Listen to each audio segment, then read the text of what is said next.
मित्रों, ये रूस और यूक्रेन युद्ध जो विश्व युद्ध का रूप लेता जा रहा है।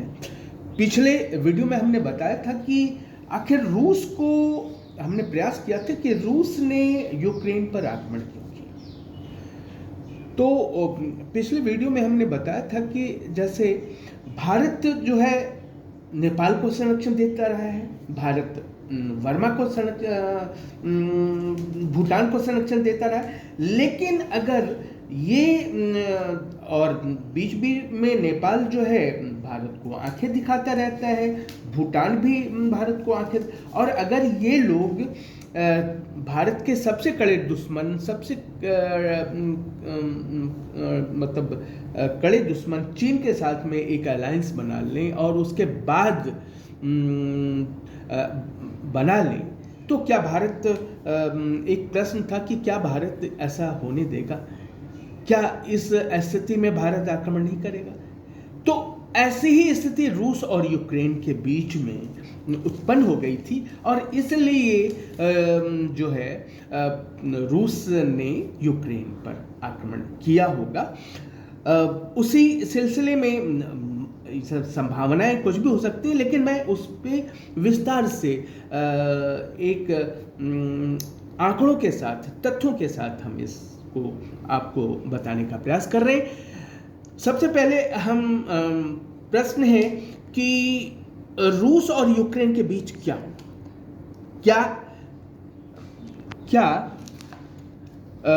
यूक्रेन 1237 में मंगोलों के आक्रमण के समय यूक्रेन का कोई अस्तित्व था?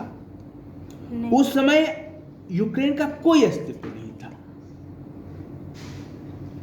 एक प्रश्न है कि क्या यूक्रेन का अंग्रेजी में अर्थ क्या होता है? तो दोस्तों मैं बताऊं, यूक्रेन का अंग्रेजी में अर्थ होता है द बॉर्डरलैंड, यानी सीमावर्ती इलाका। मंगोलों ने, आपको याद होगा, मंगोलों ने चाइना पे भी आक्रमण किया था। मंगोलों ने किस राष्ट्र पर 1236 में आक्रमण किया? प्रश्न है कि मंगोलों ने 1236 में किस राष्ट्र पर आक्रमण किया?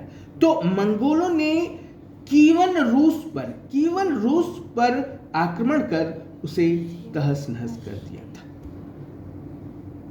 किस पर आक्रमण किया था दोस्तों? वो मंगोलों ने 1236 में केवल रूस पर आक्रमण कर दिया था। अब प्रश्न है कि मंगोलों के आक्रमण के बाद वहां मंगोलों ने आक्रमण कर दिया, उसके बाद वहां पर किसने कब्जा कर लिया?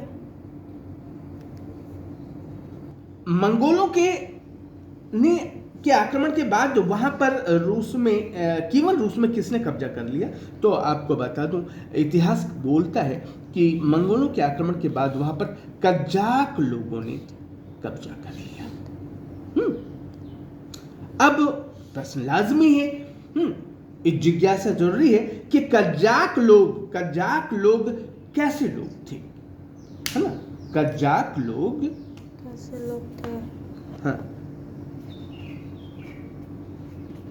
कजाक लोग कैसे लोग थे?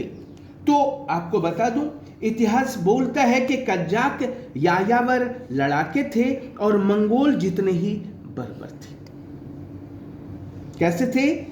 वो यायावर लड़ाके, घुमंतु लड़ाके थे और मंगोल जितने ही बर्बर और खतरनाक थे। प्रश्न है कि मास्को ने 14वीं शताब्दी में मंगोल से स्वतंत्रता संग्राम शुरू कर दिया था, तो क्या हुआ आगे?